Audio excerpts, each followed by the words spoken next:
भारतीय राष्ट्रीय कांग्रेस के ऐतिहासिक रामगढ़ अधिवेशन की याद में पार्टी यादों की गोद में स्मरणोत्सव दिवस के रूप में मना रही है। प्रदेश अध्यक्ष राज्य के वित्त तथा खाद्य आपूर्ति मंत्री डॉक्टर रामेश्वर उरांव ने प्रखंड कार्यालय स्थित देश के प्रथम प्रधानमंत्री जवाहरलाल नेहरू की प्रतिमा और सुभाष चौक स्थित नेताजी सुभाष चंद्र बोस की प्रतिमा पर माल्यार्पण कर पार्टी के नेताओं को याद किया। कांग्रेस विधायक दल के नेता आलमगीर आलम, कृषि मंत्री बादल पत्रलेख, बन्ना गुप्ता, विधायक ममता देवी, दीपिका पांडे सिंह, प्रदेश कांग्रेस प्रवक्ता आलोक कुमार दुबे, लाल किशोर नाथ शाहदेव, डॉक्टर राजेश गुप्ता, छोटू जयशंकर पाठक, राकेश किरण महतो समेत पार्टी के कई वरिष्ठ नेता उपस्थित थे। इस मौके पर प्रदेश अध्यक्ष डॉक्टर रामेश्वर उरांव ने कहा कि देश की आज़ादी की लड़ाई में कांग्रेस पार्टी की बहुत बड़ी भूमिका रही है। उन्होंने कहा कि कांग्रेस पार्टी की स्थापना से लेकर आज़ादी के संघर्ष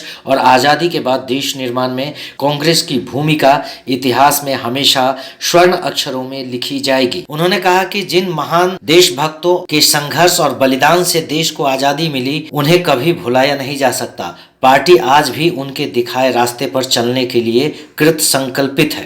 पार्टी के प्रदेश प्रवक्ता आलोक कुमार दुबे ने बताया कि वर्ष 1940 में 18 से 20 मार्च तक आयोजित 3 दिवसीय कांग्रेस महाधिवेशन में ही भारत छोड़ो आंदोलन की बुनियाद रखी गई थी। देखिए, भारत की आज़ादी में कांग्रेस का बड़ा योगदान रहा और देश के निर्माण में जितने भी कांग्रेस के अधिवेशन हुए देश में, उन सब अधिवेशनों ने एक आंदोलन का रूप दिया, देश की आज़ादी की रूपरेखा तय की। लेकिन हर अधिवेशनों से रामगढ़ का अधिवेशन इसलिए अलग माना जाता है कि लोग कहते हैं कि 1940 के अधिवेशन ने भारत की आज़ादी की पृष्ठभूमि तैयार कर दी थी और ठीक 6.5 साल बाद देश आज़ाद हुआ था। इसलिए देश के मानचित्र पर हमेशा रामगढ़ अधिवेशन याद किया जाता है। आज हम भले उस ऐतिहासिक क्षण के साक्षी नहीं रहे हों, लेकिन हम इतिहास को आज दोहराने जा रहे हैं। डॉक्टर रामेश्वर उरांव जी और आलमगीर आलम जी के नेतृत्व में झारखंड में कांग्रेस एक नए इतिहास को लिख रही है। आदरणीय अध्यक्षा श्रीमती सोनिया गांधी ने इस अधिवेशन को लेकर अपना संदेश भेजा है।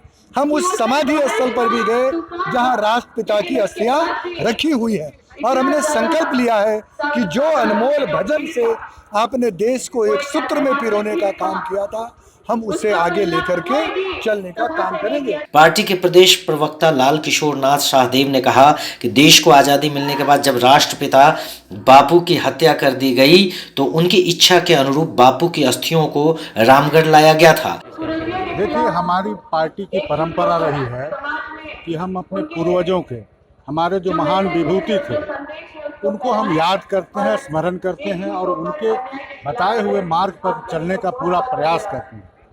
1940 का अधिवेशन देश की आज़ादी के लिए एक मजबूत नींव था।